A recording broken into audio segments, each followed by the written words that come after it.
नमस्कार दोस्तों, एक बार फिर से स्वागत है आपका इम्पोर्टेंट प्लस चैनल की बेरोज़गारी भत्ता की नई वीडियो में। ये आपने अखबार की कटिंग ज़रूर देखी होगी, जिसमें नागौर का जो भ्रष्टाचार है वो सामने आया है।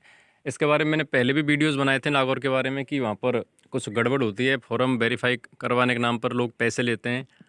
एक्चुअली वहाँ पर जो भत्ता कार्यालय वाले हैं, उन्होंने एक सिस्टम बना रखा है ई-मित्र वालों से सेटिंग करके। तो ये मैंने पहले ही बताया था, जब मैंने फॉर्म अप्रूव होने की जब वीडियो डाली थी, उनमें बताया था कि बहुत सारे लोगों से पैसे मांगे जा रहे हैं। और वेरीफाई का तो ठीक है वो मांगते हैं, लेकिन काफ़ी लोग ऐसे भी कहते हैं कि हम अप्रूव करवा देंगे पैसे लेके, लेकिन पैसे लेके कभी भी अप्रूव नहीं होता है। ये इसमें भी लिखा हुआ है, आप ये पढ़ सकते हैं पूरी।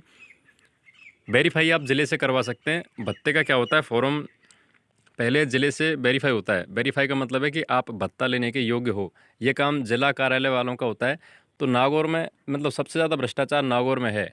कुछ ही ज़िले हैं जहाँ पर इतना भ्रष्टाचार है। बाकी ज़िलों में जैसे ही अभ्यर्थी फॉर्म अप्लाई करता है, उसके डॉक्यूमेंट्स जांच करके और उसको वेरीफाई कर दिया जाता है कि आप इसके योग्य हो, या फिर उसमें ऑब्जेक्शन डाल दिया जाता है नेचुरली जो कमी होती है। लेकिन नागौर में सिस्टम क्या चला है, जैसे मान लो किसी के में फॉर्म में शुरू में कमी होंगी 2-4 के में, ओरिजिनली कमी, तो उन्होंने कुछ अप्रोच लगाई ई मित्र के थ्रू या किसी के थ्रू कि ये पैसे लेके कैसे भी इसको सही कर दो कमी को। तो ये कार्यालय वालों के सिस्टम में आ गया कि एक काम करते हैं, पैसे लेके ही हम वेरीफाई करेंगे। अब नॉर्मली करते ही नहीं है नागौर में, तो 99% फॉर्मों को नॉर्मली वेरीफाई ही नहीं किया जाता है। आप वहाँ पर भत्ते का फॉर्म भरोगे नागौर में, और आपको नागौर में हर तीसरा ई मित्र वाला मतलब जुगाड़ी मिल जाएगा, ठीक है ना। और वहाँ पर हर चीज़ के पैसे लेता है, इंटर्नशिप देने के भी और आपको फॉर्म वेरीफाई करने के भी, और अप्रूव के नाम पर भी पैसे लेते हैं। हालांकि पैसे लेकर अप्रूव नहीं किया जा सकता है, वो जयपुर से होता है और उसमें डेट के हिसाब से सारा रिकॉर्ड रहता है। तो अप्रूव तो किसी भी कंडीशन में पैसे देकर नहीं कर सकते। लेकिन फिर भी जैसे कोई ऑब्जेक्शन डाल देंगे, डॉक्यूमेंट का जो है फिजिकल वेरिफिकेशन का ऑब्जेक्शन कई बार भत्ते में डाल देते हैं, तो आपको जिला रोजगार कार्यालय जाकर वेरीफाई करवाना पड़ता है फिर से।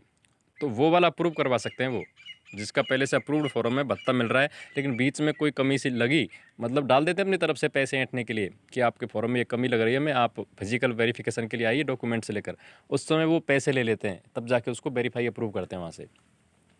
बाकी नॉर्मली नए फॉर्म्स में भी वो मतलब ऐसे नए नए तरीके के ऑब्जेक्शन डालेंगे कि आपने जो आय प्रमाण पत्र बनवाया है उसमें साइन नहीं है, नीचे मोबाइल नंबर नहीं है साइन करने वालों के, और नए नए पता नहीं कहाँ से वो ऑब्जेक्शन लाते हैं। उनका उद्देश्य केवल यही होता है कि ऑब्जेक्शन डालो। नागौर में कई फॉर्म तो ऐसे हैं जिन्होंने बार बार फॉर्म अप्लाई किया, जो जो कमी बताते गए वो सही करते गए, फिर से अप्लाई किया, फिर वापस वो ऑब्जेक्शन में डाल देते हैं, मतलब बिना पैसों के वेरीफाई करते ही नहीं है। बहुत सारे लोग नागौर के पहले से जुड़े हुए हैं जो बताते हैं कि नागौर में पैसे का कितना तगड़ा सिस्टम है। और अच्छी बात है कि अखबार वालों ने ये रिपोर्ट दी है, उनकी आंख खुलेंगी कार्यालय वालों की। और मेरा तो ये मानना है कि जो अभ्यर्थी हैं उनकी भी गलती है यहाँ पे। आप लोगों ने रंगे हाथों पकड़वाई है एसीबी को, पैसे मांग रहे हैं जो भी है मित्र वाले। कोई बात नहीं, भत्ता नहीं मिलेगा क्या होगा। बाकी ऐसा होगा नहीं कि आप शिकायत कर दोगे एसीबी को या भ्रष्टाचार निरोधक वालों को तो आपका भत्ता नहीं आएगा। वो लोग आपका काम 100% करवा देंगे और उनको रंगे हाथ पकड़ लेंगे, ताकि ये सबके साथ इतना बुरी हालत नहीं हो। भ्रष्टाचार इस तरह घुस गया है, कोई भी काम को बिना पैसे के कर नहीं रहे हैं। आप ये न्यूज़ पढ़िए पूरी, और इसमें लिखा हुआ है ई मित्र संचालक। ऐसे ही बोलते हैं वो कि आचार संहिता के बाद, मतलब नॉर्मली आप पैसे दे दोगे 2000-3000, उसके बाद मैं करवा दूंगा। इनका कुछ कमीशन होता है, कुछ वहाँ पहुँचा देते हैं। तो आप यहाँ देख सकते हैं, इसमें लिखा हुआ है कि 10-10 बार आवेदन करने के बाद भी अप्रूवल नहीं मिल पा रही है। मतलब वेरीफाई जिला से नहीं करते हैं, वो कोई ना कोई कमी निकाल देते हैं। और यही बात है, पैसा दे के तो वो आपकी कमी होगी ना, ओरिजिनली कमी है, आप योग्य नहीं हो, फिर भी आपको योग्य कर देंगे। इतनी बुरी हालत है, मतलब शर्म नहीं आती। कोई आदमी मित्र वाले तो भी समझ में आते हैं कि प्राइवेट हैं, लेकिन जो सरकारी नौकरी वाले हैं वो ऐसा कर रहे हैं। शर्म आनी चाहिए उन लोगों को ऐसे पैसे खाते हुए। तो यहाँ पर नीचे हालांकि इस विभाग के सचिव वगैरह ने बोला है कि चेक की जाएगी। और मेरा ये मानना है कि आप लोगों को 181 पर कॉल करके अपनी शिकायतें दर्ज करवानी चाहिए, जिनके साथ भी ऐसा हुआ है पैसे का सिस्टम। और ये जो कार्यालय वाले हैं ऊपर के सचिव वगैरह, इनको वो शिकायतें जो आती हैं ना, उनका देखते रहना चाहिए। ये खुद ही नहीं देखते क्या शिकायतें आ रही हैं इस विभाग की, कार्यालय की। कोई ध्यान ही नहीं देता है, सब ऐसा लगता है फिर ऊपर के मिले जुले हैं सभी। कोई अखबार रिपोर्ट निकाल देता है तो आके ये जवाब दे देते हैं कि ऐसा मामला है तो जांच कराई जाएगी, सीधी सी बात है। और अपने विभाग वालों को बचाया जाता है, इसलिए ऐसा नहीं करें।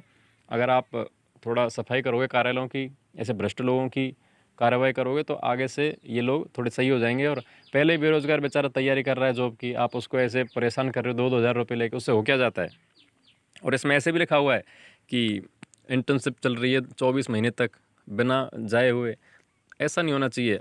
आप कोई स्कूल में, कोई कार्यालय विभाग में इंटर्नशिप के लिए जा रहे हो, वहाँ पर 2-5 दिन की चल जाती है कि महीने में मैं 20 दिन आ जाऊँगा, ठीक है। इतना सपोर्ट वो भी कर देते हैं, कोई तैयारी करने वाला है कि ठीक है आप आ जाना 15 दिन, 20 दिन, हम बना देंगे पूरे महीने का, इतना चलता है। पर ये नहीं कि आप सीधा कार्यालय को पैसे देकर और वहीं पे सारे काम करवा रहे हैं, आपके जैक जुगाड़ हैं। तो ये चीज़ें ठीक नहीं है। और ये केवल नागौर में नहीं है, और भी कुछ ज़िले हैं।